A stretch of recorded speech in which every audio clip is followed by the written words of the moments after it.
पंच परमेष्टि भगवान की जय। आचार्य श्री गुरुवर कुंद कुंद महाराज की जय। आचार्य श्री गुरुवर विद्या सागर महाराज की जय। परम पूज्य निर्यापक श्रमण मुनि श्री सुधा सागर जी महाराज की जय। प्रसंग चल रहा है कि अपने अपने जीवन को हम कैसे निश्चल करें कि हमें जीने का आनंद आ जाए। कैसे हम उठें सुबह कि प्रातः काल की बेला हमें मंगलमय लगने लग जाए।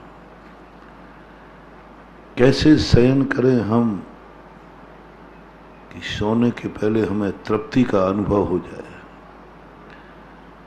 कैसे चलें हम कि ऐसा लगे कि मेरी मंजिल निकट आ रही है। कैसे हम किसी की तरफ देखें ऐसा लगे कि यह हमारा उपकारी है।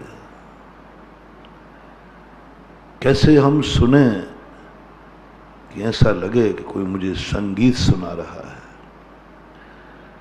कैसे बोलें हम जिन बोलों के लिए लोग मंत्र मान रहे हैं। कैसे चलें हम कदमों से कि हमारे चरण चिन्ह बन जाएं और वो पीछे वालों के लिए रास्ता बन जाए। कैसे हम ऐसे हाथों से कोई कार्य करें जो कार्य दूसरों के लिए उपकारी बन जाए। कुछ करना तो है, हर व्यक्ति की तमन्ना है, हर व्यक्ति को सोच रहा है। कुछ शक्तियां जागृत अपन को करना है। बिना शक्ति के कुछ नहीं होता। कल्पना की उड़ानें हर व्यक्ति भरता है। हर व्यक्ति कुछ ना कुछ करना चाहता है। ऐसी बात नहीं कि लोग कुछ नहीं करना चाहते। सारी दुनिया निकम्मी नहीं है, लेकिन वो कर नहीं पा रही है। उनकी तो चर्चा ही क्या करना जो कुछ करना ही नहीं चाहते, जो करना ही नहीं जानते, जिनकी तो सब कर्म ने उनको निष्कर्मा बना दिया, कर्मफल चेतना में डाल दिया उनको। तो तुम कुछ नहीं कर सकते। उनकी तो चर्चा करना क्या। मैं तो उनकी चर्चा कर रहा हूं विगत दिनों से जो करना चाहते हैं, कुछ ऐसा सोचना चाहते हैं कि मैं सोचूं जिसका जैसा सोचूं वैसा हो जाए। ये सारी चीजें जिनकी भावना है, पवित्र भावना है, अच्छे कार्य करने के जिनकी मन है, उन विचारों का सहयोग दे रहा हूं। पढ़ने वाले को सहयोग दिया जाता है, नहीं पढ़ने वाले को नहीं। चलने वाले को सहारा दिया जाता है, नहीं चलने वाले को नहीं। जिनवाणी नोनी ने कहा भव्य को उपदेश देना, और भव्य में भी उसको देना जो दो लब्धियां प्राप्त करके तड़प चुका है कुछ पाने को। दो लब्धियों के बाद गुरु को मिलाया। गुरु को यह नहीं कहा कि तुम जगाओ किसी को। गुरु से यह कहा है कि जगे हुए को चलाओ। तो गुरु का काम जगाना नहीं है। गुरु से मैंने कल भी कहा था, गुरु यह नहीं है कि तुम्हारी गंदगी साफ करता फिरे। नहीं, जो साफ होकर के आए हैं उनमें बीजारोपण करे धर्म का। जो अपनी जिंदगी को जगाने के लिए बैठे गुरु मुझे जगा देगा, नहीं, वो गुरु गलत है और जो सोच रहा है वो शिष्य गलत है। मुझे तो क्या करना, गुरु आएंगे। गुरु मां के समान हैं, लेकिन मां नहीं है। बेटा निश्चिंत होकर सो जाता है, मुझे क्या चिंता कि सुबह स्कूल का टाइम हुआ मां जगा देगी। वो आदत तुम्हारी पड़ गई है, गुरु जगा देगा। नहीं, गुरु की परिभाषा में है तुम जगाना नहीं, जगे हुए को चलाना। 2 लब्धियां जो कर चुका हो उसको उपदेश देना। वो जाग गया, 2 लब्धियों में जाग गया, विशुद्धि से भरा है, अपने सारे अविशुद्ध परिणाम छोड़ चुका और विशुद्धि जिसकी लबालब उबल रही है, बस वहीं जाकर के गुरु की देश न लब्धि काम कर देती है। इसलिए गुरु जो उपदेश हम दे रहे हैं आजकल, उनको दे रहे हैं जो कुछ करने के लिए तड़प रहे हैं, कुछ पाने के लिए तड़प रहे हैं। मैं इस समय मनोग की भैयावृत्ति कर रहा हूं। मनोग वही है जो करना चाह रहा है लेकिन कर नहीं पा रहा है। उन्हीं के लिए मैं कहना चाह रहा हूं, उन्हीं के लिए कह रहा हूं कि तुम पहले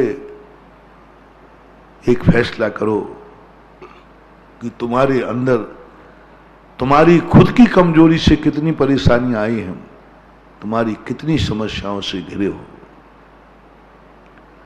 कोई बुराई तुम्हारे में आई है जो कर्म ने नहीं दी, कल बहुत विस्तार से कहा था, जो तुम्हारे कुल परिवार ने नहीं दी, तुमने खुद पैदा की है। वो बुराई हमें गुरु से साफ नहीं कराना, वो बुराई हमारी गंदगी साफ गुरु नहीं करेंगे।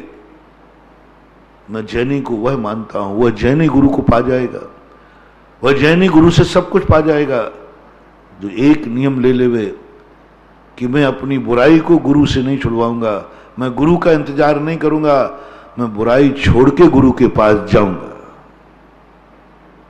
मेरी शराब गुरु छुड़ाएंगे, मेरा गुटखा शुरू छुड़ाएंगे, मेरे व्यसन गुरु छुड़ाएंगे? कोई छुड़ाएगा ऐसा?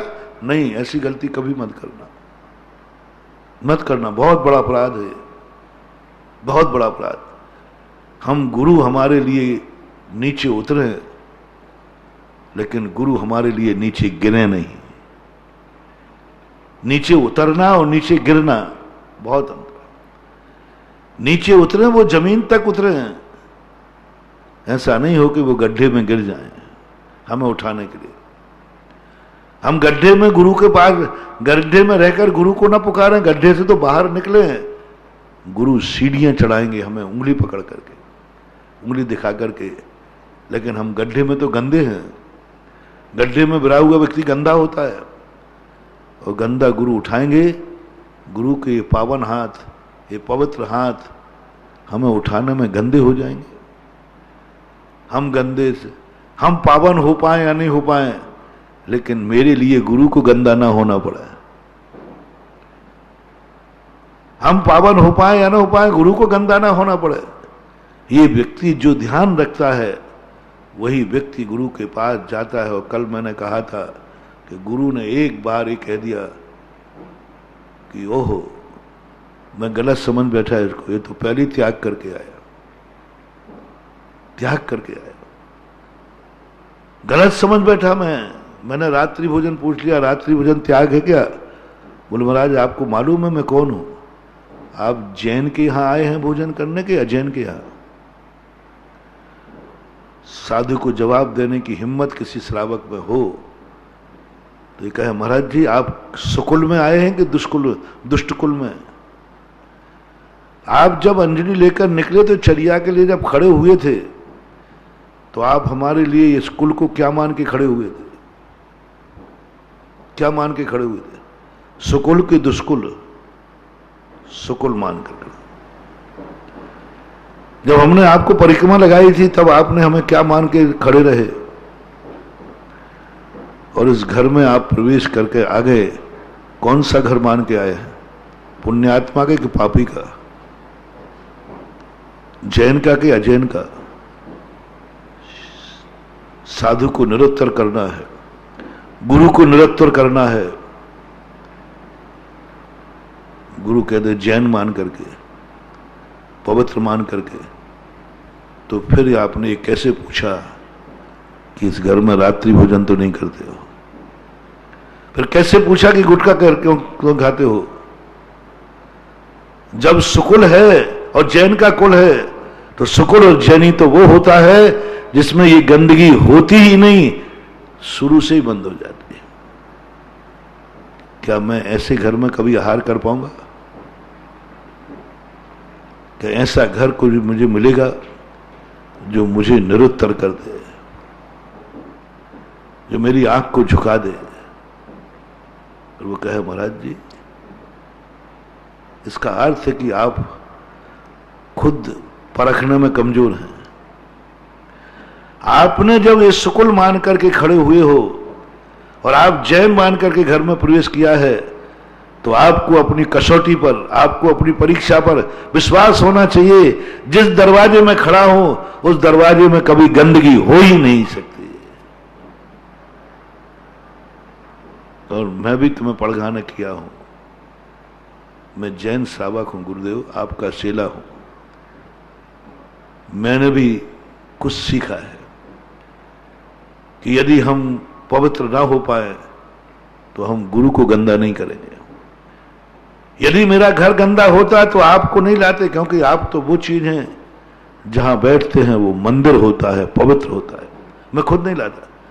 मेरा पड़घाना बता रहा है कि मैंने वो सब गंदगी हटा दी है जहां हमारे गुरु पसंद नहीं करते। जब हमारे गुरु की गंदगी, गुरु के हाथ गंदे हो, गुरु का वचन गंदा हो, वो सब गंदगी मैंने हटा दी है।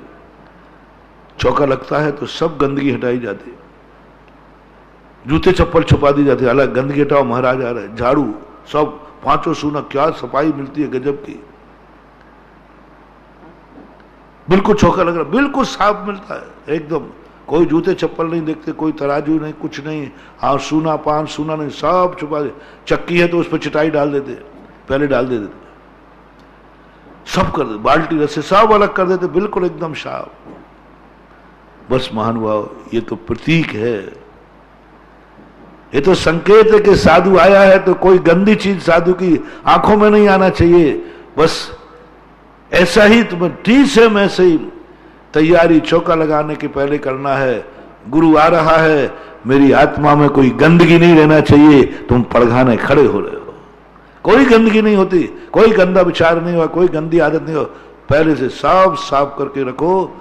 और गुरु को संदेह हो तो गुरु को भी उपदेश दे दो कि नहीं गुरुदेव मैं आपका चेला हूं, आपको गंदा नहीं करूंगा। आप जमादार नहीं है कि मेरी गंदगी साफ करें।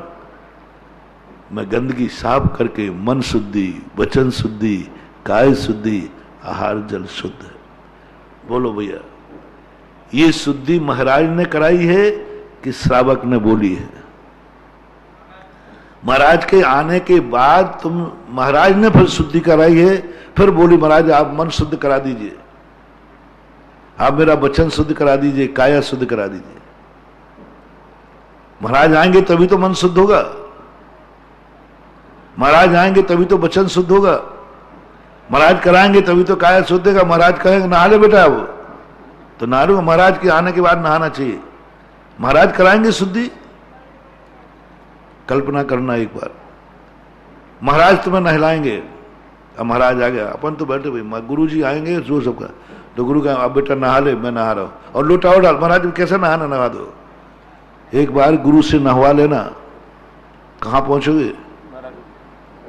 कल मैंने कहा था तो लोग समझ नहीं पाए। महाराज बुराइयां छुड़वाने में तुम्हारी दुर्गति है, गुरु बुराइयां छोड़ेगा। लो मैं उसको समझाता हूं, काया की शुद्धि करना है। अब वो शुद्धि तुम जैसे माने की ना बचपन में तुम्हारी शुद्धि, ऐसे गुरु जी से कराना तुम्हारी काया की शुद्धि, नरक जाओगे। वचनों की शुद्धि कराना, मन की शुद्धि कराना नहीं। महाराज के पड़गाने के जब वो साधु खड़ा होता है उस समय तुम्हें बोलना पड़ता है कि मन शुद्धि, वचन शुद्धि, काय शुद्धि, आहार जल शुद्ध है, मम ग्रह प्रवेश कीजिए। ये वचन का क्या होगा तुम्हारा? और गुरु से कपट, मित्र से चोरी, याहो निर्धन, याहो कोड़ी। तुमने खुद आश्वासन देके बुलाया है, मैंने काया शुद्धि कर चुका हूं भगवान, गुरुदेव आपसे काया की शुद्धि नहीं कराऊंगा। कितनी बड़ी बात कही जैनाचार्य ने। तू पहले शुद्धि बोल, गुरु को झूठे मत लाना, गुरु तेरी शुद्धि नहीं कराएंगे। काया की शुद्धि, सब तरफ से वस्त्र सब शुद्धि कर ले, स्वयं को करना है शुद्धि, महाराज से नहीं कराना। वचन की शुद्धि, मैंने अपने वचन को शुद्ध कर लिया है, मेरा मन का शुद्धि। मेरे आहार जल की शुद्धि, मेरे घर की शुद्धि, सारी शुद्धियां मेरी हो गई हैं। आप पधारिए, आप पधारिए। कैसा घर होगा वो, कैसा आहार होगा वो, कैसा लगेगा उस घर में जिस घर में मन की शुद्धि पहले ही हो गई मेरे जाने के पहले। जो मन शुद्धि से गुरु के पास जाता है, मन शुद्धि से गुरु को बुलाता है, गुरु फिर उसमें ऐसा बीज बो के आते हैं कि जन्म जन्म तक वो मन फिर अशुद्ध होते ही नहीं है। पर बीज बोते शुद्ध में, पर उस कुल में ऐसा बीज बो के आते हैं, क्योंकि यहां सब कुल शुद्ध है। हम लोग तो आजकल तुम्हारे घरों में जाते हैं, हम अपना बीज तो वापस ही ले आते हैं, बीज नहीं बो पाते, क्योंकि पहले तो हमें गंदगी दिख जाती है। हम गंदगी में बीज कैसे डालें? इसका मन अशुद्ध है, इसका सब कुछ अशुद्ध दिख रहा है, बोल रहा है। चौके में पूछा, रात्रि भोजन करते हो? जी। छोड़ नहीं पाऊंगा महाराज। तो फिर काय शुद्धि किस लिए बोली थी तूने? वचन शुद्धि काय के लिए बोली थी? गुटखा खाता है, काय की शुद्धि बोली थी फिर तुमने? कैसी शुद्धि बोली? शुद्धि बोलने के बाद मैंने शास्त्रों में पढ़ा कि किसी भी शास्त्र में नहीं लिखा कि मुनिराज आहार के समय क्या क्या चीज त्याग करावे, क्या क्या चीज, कुछ नहीं, कहीं नहीं मिला। पूरा मूलाचार देख लिया, कहीं नहीं लिखा। बस एक लिखा, सुकुल में जाना, मन शुद्धि वचन शुद्धि बोलना। क्यों नहीं त्याग कराने की बात कही? क्यों नहीं पाप त्याग कराने की बात कही? क्यों नहीं विषम त्याग कराने की बात कही? इसलिए कि वो तो पहले से त्याग चुका है।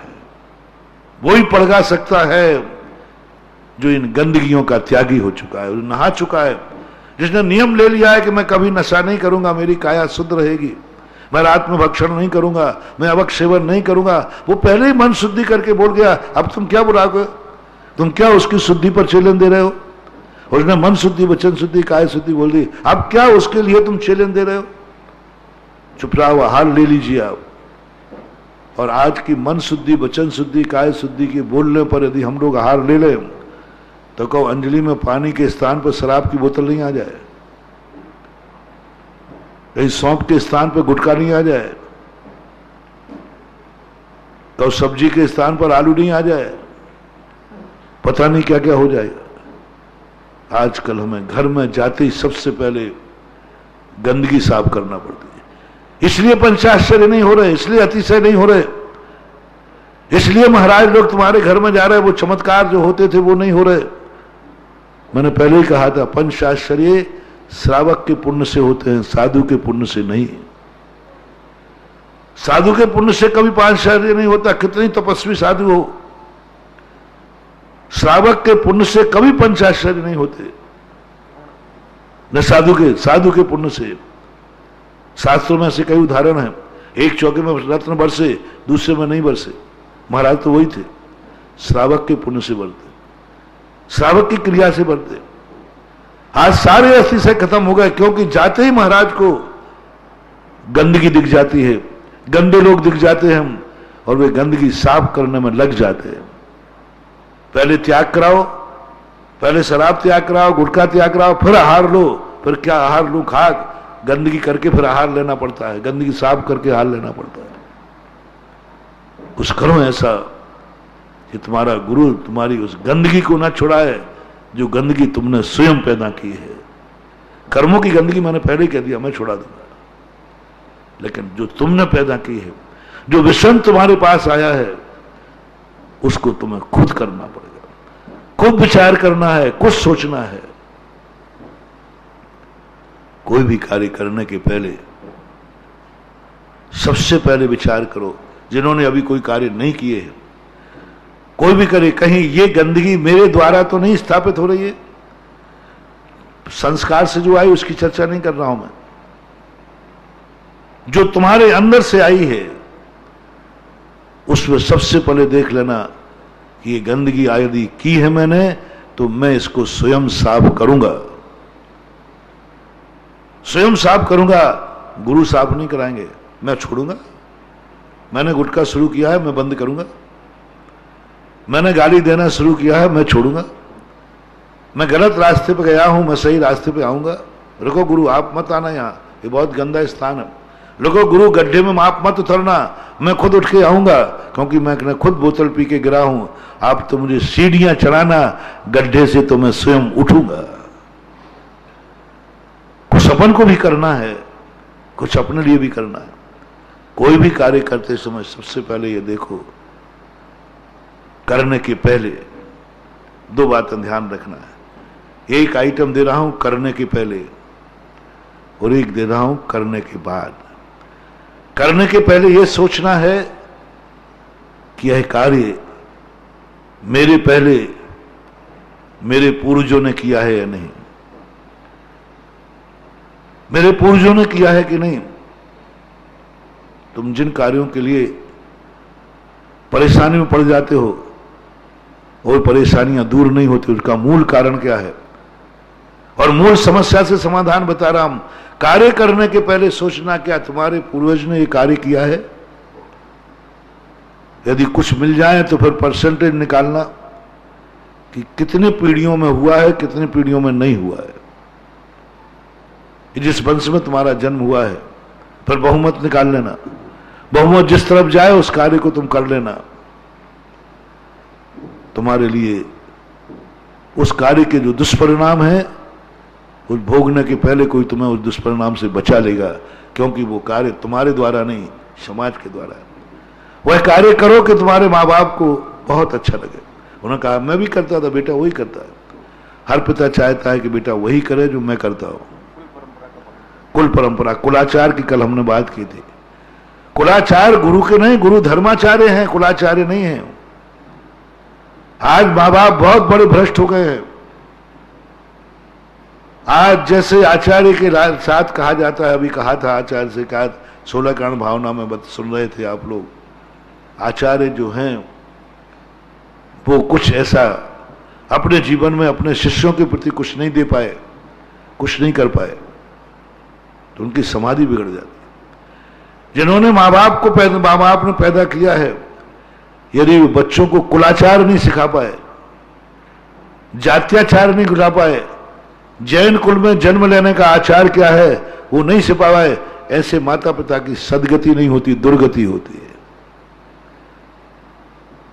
क्योंकि इसलिए मैंने एक बार कहा था कि तुम कुछ करो या नहीं करो, अपने बेटों के लिए कुलाचार का पालन करो, क्योंकि तुम्हारे बेटे को भी तुम्हें सिखाना है। तो पहला तो आप ये देखें, कार्य करने के पहले क्या ये कोई कार्य हमारे पूर्वजों ने किया है। रास्ता वही चलो जिसके पहले तुम्हारा कोई चल चुका हो। रास्ता सही वही है। पहले देखो, यह धंधा करते हैं लोग तो पहले देखते हैं कि मेरे पहले यह धंधे को किसने किया है, उसको क्या लाभ हुआ है। ऐसे ही तुम जब से होश संभालो, अपने पूर्वजों की लिस्ट लो कि हमारे पूर्वजों ने जब 8 साल के थे तो हमारे पूर्वज ने क्या किया था, जब वो पढ़ने गए थे तो कैसे पढ़ा था, उनकी पूरी चर्या हुबहू उसको तुम स्वीकार करो। दूसरा स्वीकार जब पूर्वजों ने किया है वह तुम्हें करना है। दूसरा प्रश्न आपको उठाना है, उन्होंने तो किया है, क्या मैं करने में समर्थ हूं? क्या मेरे में वो शक्ति है? मैं उनका वंशज हूं। अपने पिता से, अपने दादा से, अपने पूर्वजों से अपनी शक्ति की तुलना करो, योग्यता की तुलना करो। क्या तुम्हारी योग्यता उनकी योग्यता बराबर है? यदि बराबर निकल जाए तो फिर तीसरा प्रश्न आप पूछना, मन में उठाना, क्या यह जिस क्षेत्र में मैं हूं, इस क्षेत्र में यह कार्य किया जा सकता है? क्या यह क्षेत्र इस कार्य के योग्य है? चौथा प्रश्न उठाओ, जिस काल में मैं जी रहा हूं, क्या यह काल में यह कार्य किया जा सकता है? और कौन से भावों से किया जा सकता है? ये 4 प्रत्यय, और मेरा भाव कौन सा है, ये 5 समवाय कहलाते हैं। जो व्यक्ति इन 5 समवायों को कार्य करने के पहले सोच लेता है, बहुत विचार कर लेता है, उसको कभी भी गुरु ये नहीं कह सकते हैं कि तुम्हारी समस्या का समाधान मेरे पास नहीं है। नहीं कहेंगे। मैं तुम्हारे लिए वो दरवाजा खोलना चाहता हूं जहां भगवान भी नहीं कह सकते हैं इसका समाधान मेरे पास नहीं है। डॉक्टर तुम्हें रेफर नहीं करेगा, गुरु तुम्हें रेफर नहीं करेंगे, तुम्हारे केस को ले लेंगे। मात्र 5 बातें तुम ध्यान रखना और कार्य करने के बाद सोचना, क्या यह कार्य जो तुम कर रहे हो बाद में पछताना तो नहीं पड़ेगा। ये 4 बातें मैंने कार्य की पहले बताई हैं, कार्य करने के बाद पहले। अब कोई भी कार्य करने के बाद आप एक बात सोच लेना, इस कार्य करने के बाद पछताना तो नहीं पड़ेगा, इस कार्य करने के बाद मेरी निंदा तो नहीं होगी, इस कार्य करने के बाद कौन कौन आत्माएं दुखी हो जाएंगी। पहला स्वयं का कार्य करने के बाद कह रहा हूं, कार्य करने के बाद छुपना तो नहीं पड़ेगा, कार्य करने के बाद मुंह काला तो नहीं होगा, कार्य करने के बाद इज्जत धूल में तो नहीं मिलेगी, कार्य करने के बाद मुझे फरार तो नहीं होना पड़ेगा। बस कार्य करने के बाद की बात कर रहा हूं, पहले नहीं। जो भी तुम कार्य करो, कार्य करने के पहले देख लेना, अपनी इज्जत का टारगेट रख लेना, मेरी इज्जत इतनी है, ये कार्य के बाद मेरी इज्जत घटेगी तो नहीं। ध्यान रखना, मैं इसलिए कह रहा हूं कि तुम्हारी वो कार्य हो जो उस कार्य में तुम्हारी समस्या आए तो गुरु तुम्हें रेफर ना करे, गुरु तुम्हें बाहर ना निकाल दे, जा मैं तेरी समस्या का समाधान नहीं कर सकता। शांति धारा में तेरा कोई समस्या का समाधान आवे ही नहीं। मैं वह समस्या दूर करने के लिए तैयार होना हूं जो समस्या दूर करने की तुम्हारे गुरु में समर्थ है, शांति धारा में समर्थ है। तो मैं कह रहा हूं कौन कौन सी समस्याएं शांति धारा धर्म से गुरुओं से दूर होती है और कौन सी नहीं होती है, इस पर विचार करना है, इस पर विचार करना। अपनी इज्जत आप सोच लो, यह कार्य करने के बाद तुम्हारा ग्राफ क्या होगा। शराब पियो आप, मुझे कोई मतलब नहीं, बस शराब नहीं पीते हो, बोतल को हाथ में ले लेना और तुरंत इज्जत देखना, मेरी इज्जत जो है शराब पीने के बाद घटेगी या बढ़ेगी। बस इतना सा आपको विचार करना। पहले तो स्वयं की इज्जत घटेगी या बढ़ेगी। आज लोग जो मुझे विश्वास करते हैं, क्या कल मुझे विश्वास करेंगे? आज जो अच्छी दृष्टि मेरे ऊपर दुनिया की है, कल मेरे ऊपर रहेगी। और कल आज मैं जो होश में हूं, क्या पीने के बाद होश में रहूंगा? अभी मैं होश में हूं, रास्ते पे चलता हूं, क्या इसको पीने के बाद मेरा होश रहेगा? मैं नाली में पड़ जाऊंगा, मेरी क्या होगी? बस वो सोच लीजिए आप, और पीने में कोई बाधा नहीं है। यदि तुम्हारी इज्जत बढ़े, तुम्हारी शान शौकात बढ़े, तुम्हारा और फ्रेश हो, तुम्हारा ज्ञान और बढ़े, तुम्हारा ज्ञान और बढ़े, तुम्हारी बुद्धि और बढ़े, तुम्हारी और फ्रेशनेस हो, तो आशीर्वाद लेके पियो ना, आशीर्वाद लेके पियो ना। क्योंकि कार्य वही करना है जो हमें प्रसन्नता दे। पर तुम्हारे परिवार को देखो, क्या तुम्हारे इस कृत्य से दुश्मन नहीं? दुश्मन को तो मैं कभी खुश करने की बात कहूंगा नहीं। जो तुम्हारे परोपकारी हैं, हिती हैं, तुम्हारा गुरु, तुम्हारा भगवान, तुम्हारा माँ बाप, तुम्हारा परिवार, क्या वे तुम्हारे इस कृत्य से प्रसन्न हैं? क्या उनको आनंद होगा जिस दिन उनको पता चलेगा कि बेटे ने आज 1 बोतल पी है? कौन कौन खुश होगा तुम्हारे घर में? बस कुछ नहीं करना महानुभाव, वह कार्य कर डालो जिसमें तुम्हारी भी इज्जत बढ़े और परिवार। अच्छा, 1 बोतल शराब पी है, वो परिवार वालों ने सुना, सबकी आंखें झुक गईं और तुमने जाके कहा मैंने आज 1 बोतल दूध पिया है। किसको उसको खुशी होगी? मां को, पिता को, परिवार को। आज मैंने 1 बोतल दूध ज्यादा पी लिया है, दोनों बोतल में है, लेकिन दूध पियो जो सारे परिवार को खुश हो जाए, आनंद आ जाए। अच्छा बेटा आज 1 बोतल ज्यादा पी गया, वाह, सबके चेहरे खिल गए। उस चीज को क्या पूछना जो पूरा परिवार तुम्हारा नाम सुनते ही दुखी हो जाए, परेशान हो जाए, चिंता में पड़ जाए। बस कार्य करने के बाद प्रसन्नता आना चाहिए स्वयं को और अपनों को। करो कार्य, जो कार्य, कोई कार्य में पाबंदी नहीं है। सफलता की तुम्हें जब भी मिले, जिस कार्य में तुम सफल हो जाओ, उस कार्य करने के बाद प्रसन्नता, गौरव का अनुभव, एक अनुभूति आना चाहिए। जो कार्य करता हो वही कार्य करने योग्य है जो करने के बाद मस्तक उठा के जी सको, जिस कार्य करने के बाद दुनिया के सामने पुरस्कार ला सको और चारों तरफ उस कार्य के बाद कहे वाह धन्य है तुमने ये कार्य कर लिया। ये कार्य करने के कोई कार्य की मनाही नहीं है। जैन दर्शन बहुत आगे का दर्शन, संसार में जीने वालों को कभी ये नहीं कहता कि तुम कुछ मत करो। जैन दर्शन कहता कुछ भी करो। देशयामी समीचीनम धर्मम कर्म निवर्णम संसार दुखता सत्वान धरती उत्तमे सुखे। जो तुम्हारी इज्जत बढ़ाए, शान शौकत बढ़ाए, प्रसन्नता बढ़ाए, हर कार्य व्यक्ति प्रसन्नता के लिए करता है। तुम तो करने के बाद दुखी हो गए, करने के बाद तुम्हारा चेहरा भय से कांप रहा है। कार्य करने के बाद निर्भय आना चाहिए। तुम्हारे पास कोई वस्तु आई है, तुम्हें कोई वस्तु मिल गई है, उससे तुम कितने प्रसन्न हो। दूसरा नंबर आना चाहिए, धन दौलत तुम्हारे पास आया तो धन दौलत जब तुम्हारे पास आया तो तुम्हारी प्रसन्नता बढ़ी कि टेंशन बढ़ गया।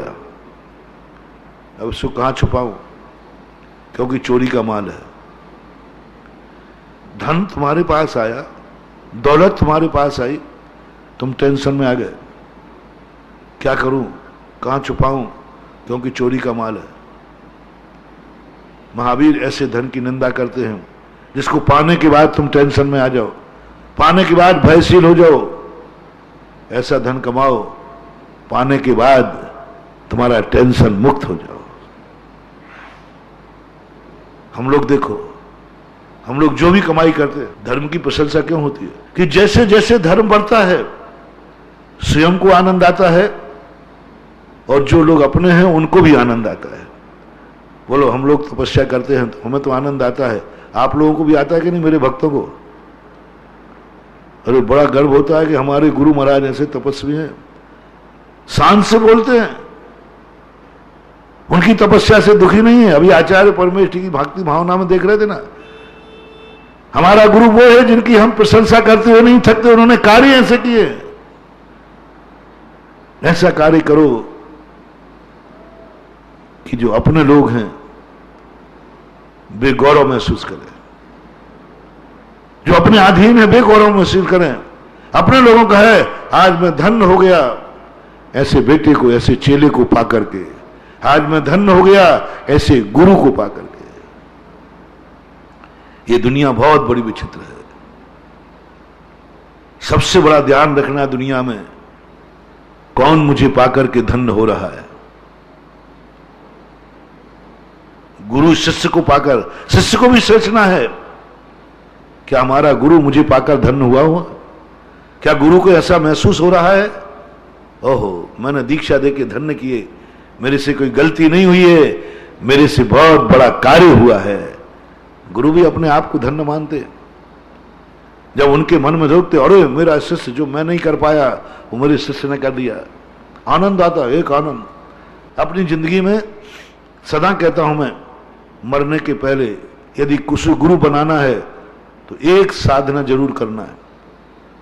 मोक्ष जाने की साधना होवे या नहीं होवे मैं इसके लिए नहीं कह रहा हूं, एक साधना जरूर करना है कि तुम्हारी साधना पर, तुम्हारी चर्या पर गुरु को गर्व हो जाए, गुरु अपने आप को धन्य मानने लग जाए कि मैं धन्य हो गया ऐसे चेले को पाकर, प्रसन्नता होना। बेटे को भी यही करना है कि मां बाप अपने आप को धन्य मानने लग जाएं, मैंने कैसा पुण्य किया कि मैं ऐसे बेटे का बाप हूं। हर बेटे को एक जिंदगी में यदि बाप का कर्जा चुकाना है तो बस एक कोई प्रयास ऐसा करो कि एक बार जब पति पत्नी अकेले बैठे हो, तुम्हारे मम्मी पापा, और तेरी कोई खबर ऐसी जावे, तेरी सूचना ऐसा जावे कि दोनों मियां बीबी मिलकर कहें अपन ने कितने पुण्य किए जो ऐसा बेटा मिला। देखा समाचार ये आया है। तुझे कष्ट जो उठाए तूने 9 महीने गर्भ के, तो कई बार कहती थी कि बहुत कष्ट होता है, अब बोल तो मां भी कहे काय का कष्ट है, ऐसे बेटे के लिए मैं 100 बार कष्ट उठाने को तैयार हूं। एक शब्द सुन लो मां बाप के। मां बाप अपने आप में एक शब्द कह दे, तुम्हारे सामने नहीं, दोनों कभी एक बात सुनने में आ जाए कि मम्मी पापा ने ऐसी बात सुनाना है मुझे, मां बाप ऐसा कोई कार्य मुझे करना है कि बस मां बाप एक बार कह दे मैं धन्य हो गया ऐसे बेटे को पैदा करके। ऐसा ही तुम्हारे हर संबंध में ऐसा कुछ करो, ऐसा कुछ करो, बापों से कह रहा हूं, ऐसा कुछ करो कि बेटा कह उठे मैं धन्य हो गया ऐसे पिता के यहाँ जन। क्यों? जहां जाते हैं पिता का नाम रोशन है, जहां जाते हैं पिता की इज्जत है, जहां जाते हैं पिता के नाम पर सम्मान मिलता है। माता पिता हो, तुम्हें एक साधना करना है, तुम्हारा बेटा तुम्हें पाके धन्य हो जाए। और वो अपने दोस्तों से कहे कि ऐसे बाप मुझे जन्म जन्म तक मिले जिन बाप ने मुझे आज सब कुछ दे दिया।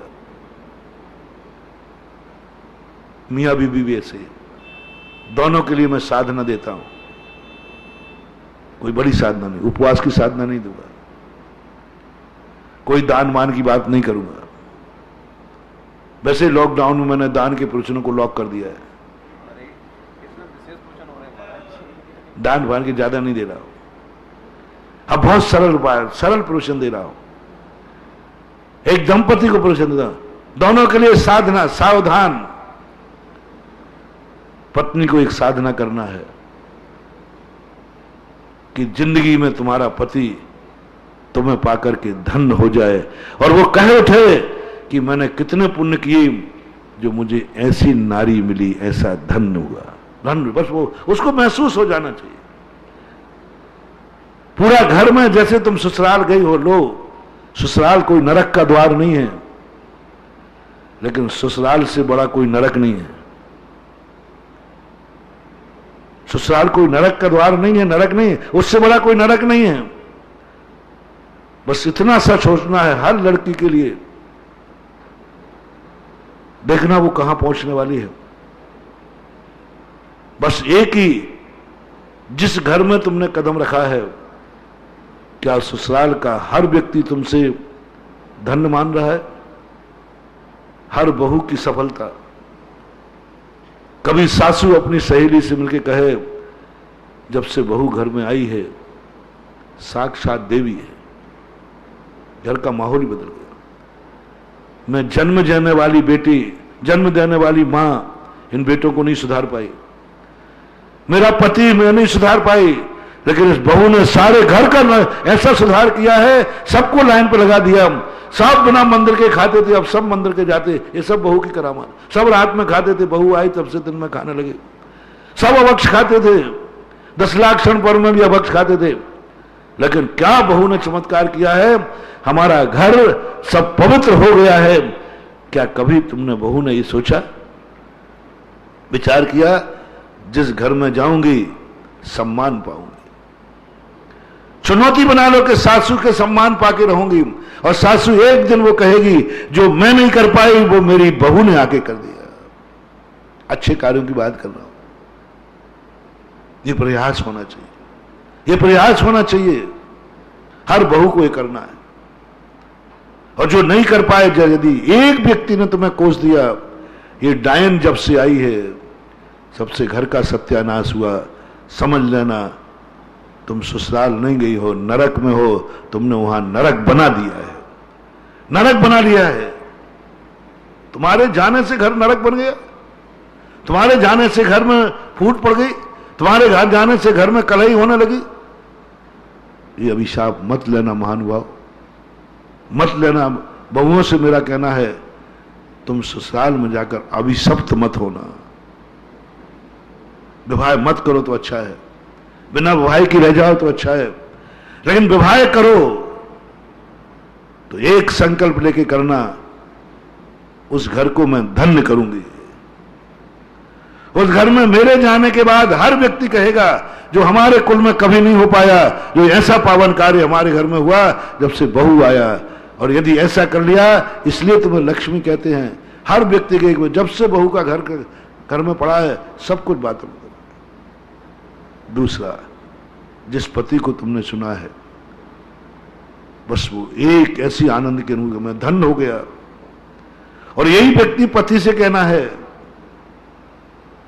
यही सासुओं से मेरा कहना है, सासुओं की दुर्गति होगी निश्चित। जिन जिन ने सासुओं ने अपने बेटों की शादी करके बहू बुलाई हैं, इच्छाएं की है, इनकी सबकी दुर्गति होना है, सबसे ज्यादा दुर्गति होना है।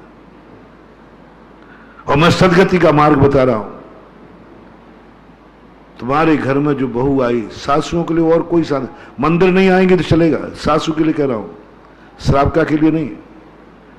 सासू किसी दिन मंदिर नहीं आएगी तो चलेगा, आहार नहीं देगी तो चलेगा। सासू की एक सबसे बड़ी साधना है कि वो पूरी ताकत लगा दे, बहू को इतना खुश कर दे कि बस जब बहू पीहर को भूल जाए और जन्म देने वाली मां को भूल जाए। जब उसकी मां कहे, बिटिया तू तो मुझे भूल गई, बोले मां क्यों नहीं भूलूंगी, मुझे मेरी सास तेरे से अच्छी मिली है। और बहू जब पीहर जाए तब सासू की प्रशंसा कर दे, बस मां तूने वो प्यार नहीं दिया, मैं तो सासू को पाके धन्य हो गया, धन्य हो गई। हर सासू को अपनी बहू के पीहर में प्रशंसा करते सुनना है, करेगी, कहती हैं कई महिलाएं, अपनी मां से कहती है, उनका पीहर जाने का मन नहीं करता, मां की गोदी में जाने का मन नहीं करता, क्योंकि सासू की गोदी मां की गोदी से ज्यादा प्यारी होती है। पर सासुओं ने तो अपनी गोदी में कांटे वो रखे हैं, वो कन खजूरा, वो एक आता है वो जो खुजली चलती है, वो कौन सा बोलते थे, करेंच, करेंच, एक करेंच आता है, करेंच का होता है जो छू लेता है ना, वो खुजली दिन भर खिलाते थे। आजकल की सासुएं तो अपनी गोदी में करेंच रखे, करेंच, बेचारी मां को याद करती रहती है, मां कहां का नरक में पटक दिया, कहां की दुष्टन सासू मिल गई। ये प्रसन्न करो, शादी की है तो एक साधना करो, तपस्या करो, दोनों के।